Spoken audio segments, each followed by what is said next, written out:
मेरे विचारों में कोई झिझक नहीं है, मेरे सपनों के सामने कोई पर्दा नहीं है।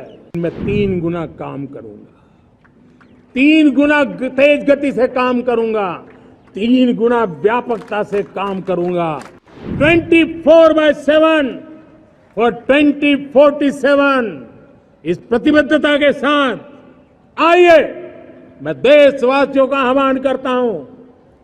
हमारे पूर्वजों ने जो सपने देखे थे, उन सपनों को हम संकल्प बनाए। मैं साहस में कभी कतराता नहीं हूं, मैं चुनौतियों से कभी टकराते से डरता नहीं हूं। क्यों? क्योंकि मैं आपके लिए जीता हूं, मैं आपके भविष्य के लिए जीता हूं, मैं आप भारत माता के उज्जवल भविष्य के लिए जी रहा हूं।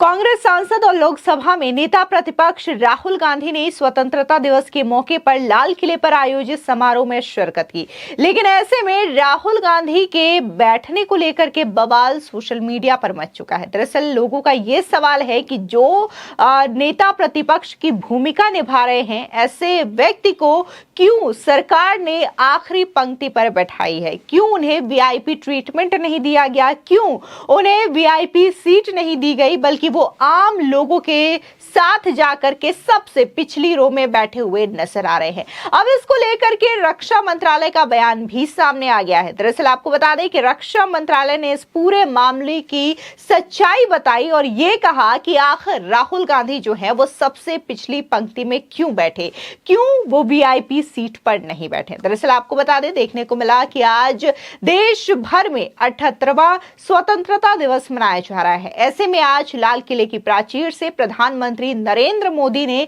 11वीं बार देश को संबोधित किया। इस दौरान कांग्रेस सांसद और लोकसभा में नेता प्रतिपक्ष राहुल गांधी ने भी स्वतंत्रता दिवस के मौके पर लाल किले पर आयोजित समारोह में शिरकत की। राहुल गांधी यहां पर आम लोगों के साथ बैठे दिखाई दिए। कांग्रेस सांसद ने ऐसा क्यों किया, इस पर रक्षा मंत्रालय का बयान सामने आया है।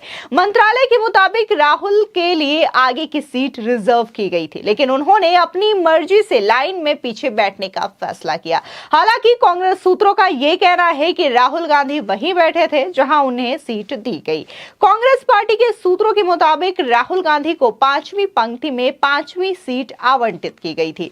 उन्होंने कोई प्रोटोकॉल नहीं तोड़ा, उन्होंने आवंटित सीट को शिफ्ट करने की इच्छा तक नहीं जताई। वो वहीं पर बैठे जो सीट उनके लिए निर्धारित की गई थी।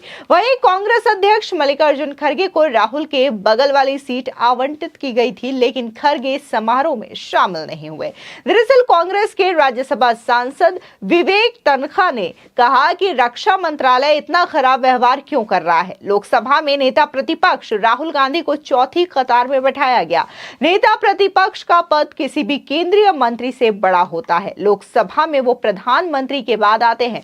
राजनाथ सिंह जी, आप रक्षा मंत्रालय को राष्ट्रीय समारोह का राजनीतिकरण करने की इजाजत कैसे दे सकते हैं? आपसे इसकी उम्मीद नहीं थी। आपको बता दें कि सिर्फ विवेक तन्खा नहीं बल्कि कई सारे ऐसे लोग हैं जो कि सोशल मीडिया पर यह कह रहे हैं कि राहुल गांधी को कोई प्रोटोकॉल के जरिए वीआईपी सीट नहीं दी गई, बल्कि उन्हें पीछे की रो में बैठा दिया गया। लेकिन इसकी सच्चाई खुद रक्षा मंत्रालय की ओर से बताई गई है। रक्षा मंत्रालय के वरिष्ठ अधिकारी के मुताबिक ये कहा कि स्वतंत्रता दिवस के मौके पर नेता प्रतिपक्ष के तौर पर राहुल गांधी के लिए आगे की सीट रिजर्व की गई थी, लेकिन उन्होंने अपनी मर्जी से लाइन में पीछे बैठने का फैसला किया। राहुल गांधी ने वहां इंतजाम में लगे स्टाफ से कहा कि वे कॉमन लोगों के बीच में बैठना चाहते हैं। उन्होंने कहा कि मैं यहां मौजूद तमाम नेताओं के साथ तो सदन में रोज बैठता हूं। राहुल जिस लाइन में बैठे वहां पेरिस ओलंपिक में हिस्सा लेने वाले भारतीय खिलाड़ी भी बैठे नजर आ रहे हैं। राहुल के आगे वाली लाइन में भारतीय हॉकी टीम के गोलकीपर PR श्रीजेश का कैप्टन हरमनप्रीत सिंह बैठे हैं, जबकि पेरिस ओलंपिक में 2 मेडल जीतने वाली शूटर मनु भाकर को भी तस्वीरों में राहुल गांधी के साथ देखा जा सकता है। बात करने की क्या बात है ना, करना चाहिए ना। मतलब अब तो वो 3री बार प्रधानमंत्री हैं, अभी भी बात ही कर रहे हैं। सवाल यह है कि करेंगे कब। जो वादे उन्होंने देश से किए थे, पिछले 15 तारीख को जो उन्होंने वादा किया था, मैं वही आपको याद दिला देता हूँ। उसमें से कौन सा बात पूरा हो गया, उससे पिछली बार वाली याद दिला देता हूँ। उन्होंने कहा था 2022 तक जो है सबको पक्का मकान मिल जाएगा, सरकारी नौकरी मिलेगी, सबको रोजगार मिलेगा।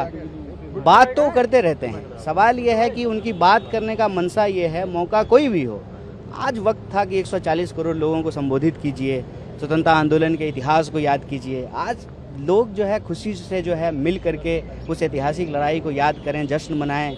कोई मौका नहीं चूकते हैं, इलेक्शन का भाषण देने लगते हैं। दरअसल आपको बता दें कि लाल किले पर समारोह में राहुल गांधी के शामिल होने के साथ विपक्ष का 10 साल का सूखा भी खत्म हो गया है। दरअसल 2014 के बाद पहली बार ऐसा हुआ जब विपक्ष के नेता के रूप में राहुल गांधी समारोह में शामिल हुए। साल 2014 और 19 के चुनाव में भारतीय जनता पार्टी की जीत के बाद विपक्ष के नेता का पद खाली रहा, क्योंकि कोई भी विपक्षी दल संवैधानिक पद पर रहने की आवश्यक सीटों की संख्या नहीं पा सका था। और ऐसे में हालांकि 2024 के लोकसभा चुनावों में बेहतर प्रदर्शन के साथ संसद के निचले सदन में कांग्रेस की सीट 52 से बढ़कर 99 हुई। इस प्रदर्शन के बाद राहुल गांधी को 25 जून को विपक्ष के नेता के रूप में नियुक्त किया गया। अब जिस तरीके से देश में ये स्वतंत्रता दिवस मनाया गया तो देखने को मिलता है कि राहुल गांधी भी नेता प्रतिपक्ष के तौर पर शामिल होते हैं समारोह में, लेकिन उनके बैठने को लेकर के यहाँ पर बवाल खड़ा हो गया, जिसके बाद रक्षा मंत्रालय का भी बयान सामने आ गया और उन्होंने इसके पीछे की सच्चाई भी बताई। देश आज 78वां स्वतंत्रता दिवस मना रहा है और इस मौके पर प्रधानमंत्री मोदी ने लाल किले की प्राचीर से देश को संबोधित किया। उन्होंने महिलाओं के खिलाफ अपराध और बांग्लादेश में हिंदुओं पर हुए हमले पर भी बयान दिया। पीएम मोदी ने बांग्लादेश को लेकर उम्मीद जताई कि पड़ोसी देश में स्थिति जल्द ही सामान्य हो जाएगी। उन्होंने कहा कि एक पड़ोसी देश होने के नाते बांग्लादेश में जो कुछ भी हुआ है मैं उसे लेकर के चिंतित हूं। मुझे उम्मीद है कि वहां स्थिति जल्द से जल्द सामान्य हो जाएगी। इसी के साथ ही उन्होंने भारतवासियों के लिए भी एक खास संदेश दिया और प्रधानमंत्री मोदी ने यह भी कहा कि मैं बस आपके लिए ही जी रहा हूं। सुनिए प्रधानमंत्री मोदी का ये भाषण। मेरे विचारों में कोई झिझक नहीं है, मेरे सपनों के सामने कोई पर्दा नहीं है। मैं 3 गुना काम करूंगा, 3 गुना तेज गति से काम करूंगा, 3 गुना व्यापकता से काम करूंगा। 24/7 और 2047 इस प्रतिबद्धता के साथ आइए मैं देशवासियों का आह्वान करता हूं।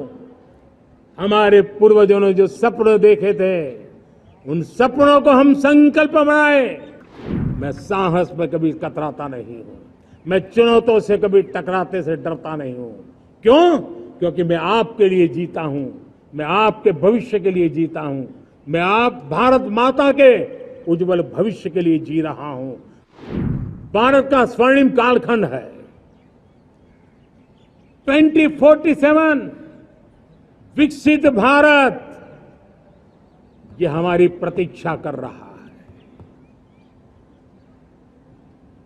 बाधाएं, रुकावटें, चुनौतियां, उसको परास्त करके एक दृढ़ संकल्प के साथ ये देश चलने के लिए प्रतिबद्ध है। और साथियों मैं साफ देख रहा हूं, मेरे विचारों में कोई झिझक नहीं है, मेरे सपनों के सामने कोई पर्दा नहीं है। मैं साफ साफ देख सकता हूं कि यह देश 140 करोड़ देशवासियों के परिश्रम से, हमारे पूर्वजों का खून हमारी रगों में है। अगर वो 40 करोड़ लोग आजादी के सपनों को पूर्ण कर सकते हैं तो 140 करोड़ देशवासी समृद्ध भारत के सपने को साकार कर सकते हैं। 140 करोड़ देशवासी विकसित भारत के सपने को साकार कर सकते हैं। और मैंने पहले भी कहा था कि मेरे तीसरे टर्म में देश तीसरी इकोनॉमी तो बनेगा ही, लेकिन मैं 3 गुना काम करूंगा, 3 गुना तेज गति से काम करूंगा, 3 गुना व्यापकता से काम करूंगा, ताकि देश के लिए जो सपने हैं वो बहुत निकट में पूरे हो। मेरा हर पल देश के लिए है, मेरा हर क्षण देश के लिए है, मेरा कण कण सिर्फ और सिर्फ मां भारती के लिए है।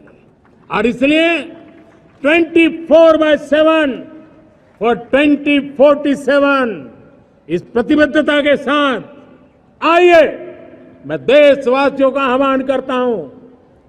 हमारे पूर्वजों ने जो सपने देखे थे, उन सपनों को हम संकल्प बनाए, अपने सपनों को जोड़े, अपने पुरुषार्थ को जोड़े और 21वीं सदी जो भारत की सदी है, उस सदी में स्वर्णिम भारत बना के रहें, उसी सदी में हम विकसित भारत बना के रहें और उन सपनों को पूरा करते हुए आगे बढ़े। और स्वतंत्र भारत 75 साल की यात्रा के बाद एक नए मुकाम पर बढ़ रहा है, तब हम कोई कोर कसर न छोड़े। और मैं आपको विश्वास दिलाता हूं, आपने मुझे जो दायित्व दिया है, मैं कोई कोर कसर नहीं छोड़ूंगा। मैं मेहनत में कभी पीछे नहीं रहूंगा, मैं साहस में कभी कतराता नहीं हूं, मैं चुनौतियों से कभी टकराते से डरता नहीं हूं। क्यों? क्योंकि मैं आपके लिए जीता हूं, मैं आपके भविष्य के लिए जीता हूं, मैं आप भारत माता के उज्जवल भविष्य के लिए जी रहा हूं और उस सपनों को पूरा करने के लिए आज राष्ट्र ध्वज के छाया में, तिरंगे की छाया में दृढ़ संकल्प के साथ हम आगे बढ़े। इसी के साथ मेरे साथ बोलिए, भारत माता की, भारत माता की, भारत माता की, वंदे वंदे वंदे वंदे। इस दौरान प्रधानमंत्री मोदी जो हैं तमाम भाषणों के दौरान तमाम तरीके की चीजों को लेकर के जिक्र करते हुए नजर आए, जिसमें वन नेशन वन इलेक्शन भी शामिल था, इसी के साथ ही यूसीसी भी शामिल था और इसको लेकर के अब जमकर सियासत विदेश के अंदर शुरू हो चुकी है। फिलहाल इस पूरे मामले पर आपकी क्या राय है, हमारे कमेंट सेक्शन में जरूर बताएं। धन्यवाद।